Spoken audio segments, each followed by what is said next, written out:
Now let's go on and add another requirement into our diagram. Suppose we say the library member also needs to be able to reserve a book. We start off in just the same way. We record that there's going to be a task. Details will have to be recorded somewhere else. But the headline of the task is that it's called Reserve Book. Somehow our system's going to have to support reserving a book.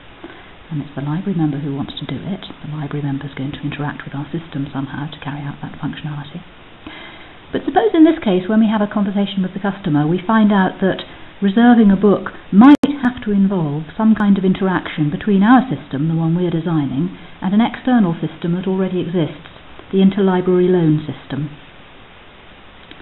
We represent that in our use case diagram because we'll have to find out about, can't spell library, interlibrary loan system.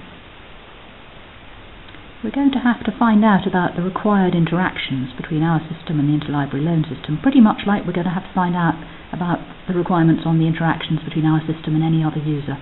So we represent them the same on the use case diagram. They are external things or people or systems that our system has to interact with. One thing you can notice from this, by the way, is that it's not the case. So a use case consists of a bunch of scenarios. You run a use case. It means, in this particular case here we've got a user trying to reserve a book.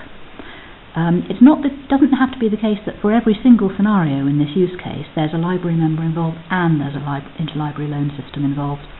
It's enough that there's some scenario that involves each of these things. That's enough, because these associations here represent potential interactions with our systems, not interactions that are absolutely inevitable.